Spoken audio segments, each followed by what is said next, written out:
திமுக கூட்டணியில் இணைந்த தேமுதிக சற்று முன் அதிகாரப்பூர்வ அறிவிப்பு வெளியிட்ட பிரேமலதா விஜயகாந்த் அதிர்ச்சியில் எடப்பாடி பழனிசாமி.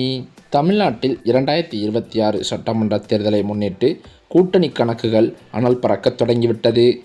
கடந்த நாடாளுமன்ற தேர்தலில் அதிமுகவுடன் இணைந்த தேமுதிக தற்போது ஆளும் திமுக கூட்டணியை நோக்கி நகர்வதாகவே தகவல்கள் வெளிவந்திருக்கிறது. அதிமுக தரப்பில் வாக்குறுதி அளிக்கப்பட்ட ராஜ்யசபா சீட்டு வழங்கப்படாததால் பிரேமலதா விஜயகாந்த் அதிருப்தியில் இருந்தாராம். இதனை சாதகமாக பயன்படுத்தி கொள்ள துடிக்கும் திமுக திரைமறைவில் தேமுதிகவுடன் பேச்சுவார்த்தைகளை முடிவெடுத்து விட்டதாக தகவல்கள் கசிந்துள்ளது.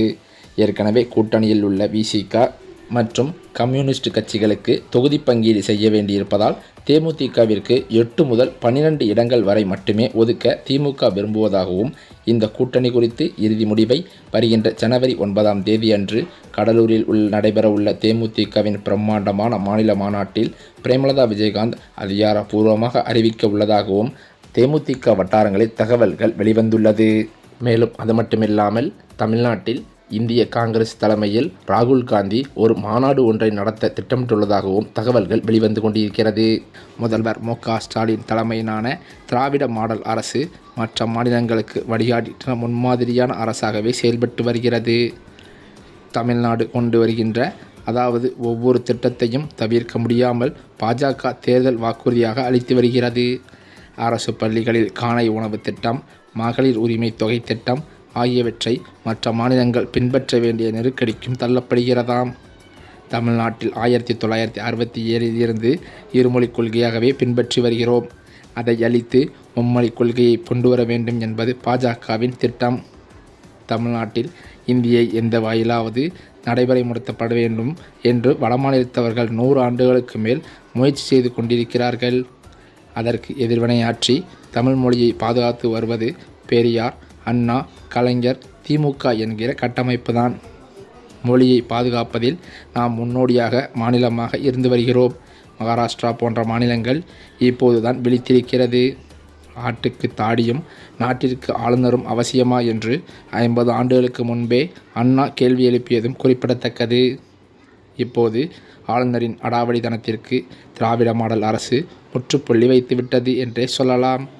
அது மட்டுமில்லாமல் 2021 திமுக ஆட்சிக்கு வந்ததிலிருந்து மத்தியில் உள்ள பாஜக அரசுக்கு சிம்ம சொப்பனமாகவே இருந்து வருகிறது. கல்விக்கான நிதியை கொடுக்காமல் ஒன்றிய அரசு நெருக்கடி கொடுத்து வருகிறது. அதையும் சமாளித்து கொண்டு கல்வி வளர்ச்சியில் முன்னோடி மாநிலமாகவே தமிழ்நாடு இருந்து வருவதும் குறிப்பிடத்தக்கது. ஆளுநரை வைத்து நெருக்கடி கொடுத்தார்கள். முறையாக கொடுக்க வேண்டிய நிதியை கொடுக்காமல் நெருக்கடி கொடுத்தார்கள். அமலாக்கத்துறையை வைத்து நெருக்கடி கொடுத்தார்கள். எதற்காகவும் இந்த திமுக அரசும் அஞ்சவில்லை. தொடர்ந்து ஒன்றிய அரசு பாஜக அரசுக்கு எதிராக தமிழ்நாடு போராடும், தமிழ்நாடு வெல்லும் முழக்கத்தை எழுப்பிக் கொண்டேதான் இருக்கிறார்கள். தமிழகத்தில் எல்லோரும் பணிந்து விட்டார்கள். அதிமுக அடிபணிந்து விட்டது. பாமக பணிந்து விட்டது. நாம் தமிழர் கட்சியும் பணிந்து விட்டது. நேற்று முளைத்த தாவேகாவிற்கும் அவர்கள்தான் முதலாளியாம். இந்த நிலையில்தான் தற்போதோ அன்புமணி ராமதாஸ் அவர்கள் தனது கட்சியிலிருந்தே வெளியேறுவதாக அதிர்ச்சி தகவல்கள் வெளியாகி வருகின்றன.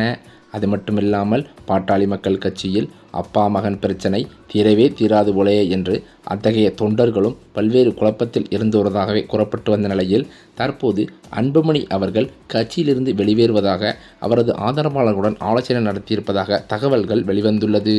இப்படி தமிழ்நாட்டில் உள்ள பெரும்பாலான கட்சிகள் இயக்கங்கள், தலைவர்கள் என்று எல்லோரையும் அடிபணிந்து விட்டார்கள். அவர்களால் திமுகவை மட்டும் இன்னும் வீழ்த்த முடியவில்லை என்பதே நிதர்சனம். பணிய வைக்க கூட முடியவில்லை. திமுகவை வீழ்த்த பாஜக எடுத்துள்ள கடைசி ஆயுதம்தான் எஸ்ஐஆர் என்கிற சிறப்பு வாக்காளர் பட்டியல் திருத்தமாம். வாக்கு திருட்டு என்பதற்கும் தேர்தல் திருட்டு என்பதற்கும் நிறைய வேறுபாடுகள் இருக்கிறது.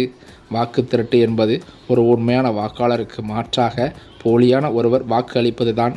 தேர்தல் திருட்டு என்பது ஒரு கட்சி பெற்ற அபார வெற்றியை அப்படியே அபகரித்து கொண்டு இன்னொரு கட்சி வெற்றி பெற்றதாக அறிவித்து ஆட்சியை அமைப்பது தான். தேர்தல் முறை ஜனநாயகத்தையே குழி தோண்டி புதைப்பது. அப்படித்தான் அதுக்கு பொருள். அந்த வேலையைத்தான் எஸ்ஐஆர் என்ற பெயரில் பாஜகவும் செய்து வருகிறது. ஹரியானா போன்ற பீகார் போன்று தமிழ்நாட்டில் நடக்காது. இங்கே திமுக, காங்கிரஸ், கம்யூனிஸ்ட், விசிக போன்ற கட்சிகளின் பூத் ஏஜெண்டுகள் பலமாக இருந்து வருகிறார்கள். பார்த்து கொள்வார்கள் என்று ஏமாளிகளாக இருந்துவிடக்கூடாது. அந்த வகையில் திமுகவின் கூட்டணி பலமானது யானை பலமாக மாறி வருவதும் குறிப்பிடத்தக்கது. அதே போலத்தான் ஹரியானாவில் போலி வாக்காளர்கள் 25 லட்சம் பேர் சேர்க்கப்பட்ட விவகாரம் எந்த பூத் ஏஜென்ட்களுக்கும் தெரியாமல் சேட்டிலைட் சாஃப்ட்வேர் மூலம் நடந்துள்ளது. கர்நாடகா மாநிலம் ஆலந்த தொகுதியிலும் அப்படிப்பட்ட போலி வாக்காளர்கள் மொத்தமாக மேல்மட்ட அளவில் மென்பொருளை பயன்படுத்தி சேர்க்கப்பட்டார்களாம். இந்த மோசடியைத்தான் பூத் அளவில் யாருமே தடுக்க முடியாது. ஏனெனில் இது அவர்களின் பார்வைக்கே வராதாம். நேரடி சிஸ்டத்தின் மூலமாக போலி வாக்காளர்கள் பட்டியல் ஏற்றப்படும். SIR என்பது தற்போது வாக்குரிமை வைத்திருக்கும் வாக்காளர்களை அது இல்லை இது இல்லை என்று சொல்லி பல லட்சம் பேரை நீக்கிவிட்டு அந்த இடத்தில் மத்தியிலிருந்து லட்சக்கணக்கான போலி வாக்காளர்களை சேர்த்து விடுவார்கள்.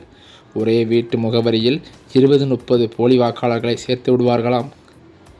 இந்த மோசடியைத்தான் காங்கிரஸ் கட்சி தலைவர் ராகுல் காந்தி அமல்படுத்தி வருகிறார். அந்த போலி வாக்காளர்களுக்கு இடம் ஏற்படுத்தி தரவே உங்கள் வாக்குரிமை நீக்கப்படுகிறது. தமிழகத்தை பொறுத்தவரை இங்கே பெரும்பாலும் பாஜக கூட்டணிக்கு எதிராக வாக்களிப்பார்கள்தான். அதனால் இங்குள்ள யாரை நீக்கினாலும் அவர்களுக்கு லாபம்தான். அந்த இடத்தில் போலி வாக்காளர்களை மென்பொருள் மூலம் சொருகிவிட்டு கள்ள ஓட்டு மூலம் வெற்றி பெறுவதே அவர்களின் திட்டம். SIR மோசடி மூலம் அதிமுக பாஜக கூட்டணி வெற்றி பெற்றால் அதை நியாயப்படுத்தி பேசுவதற்காக இப்போது வருகின்ற கருத்து கணிப்புகளும் உதவி செய்யும்.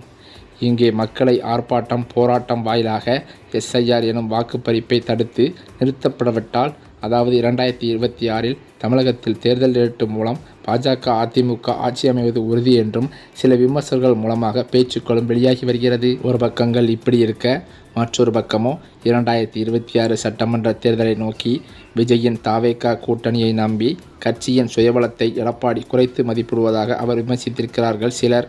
அதிமுக தனித்து நின்று வெல்லும் வலிமையை நிரூபிக்க வேண்டும் என்றும் அவர் கேள்வி எழுப்பி வருகிறார்கள். கூட்டணி பலத்தோடு இருக்கிற திமுக தங்களை இன்னும் பலப்படுத்தி கொண்டே வருகிறார்கள். ஆனால் எடப்பாடி பழனிசாமியோ தொடர்ந்து அதிமுகவை பலவீனப்படுத்துவதை மட்டுமே செய்கிறார் என முன்னாள் MP KC பழனிசாமி தற்போது தெரிவித்துள்ளது பல சர்ச்சைகளை கிளப்பி வருகிறது. அதாவது அதிமுக பாஜக கூட்டணி அமைந்தபோது அது ஓரளவு வெற்றி கூட்டணியாக பார்க்கப்பட்டது.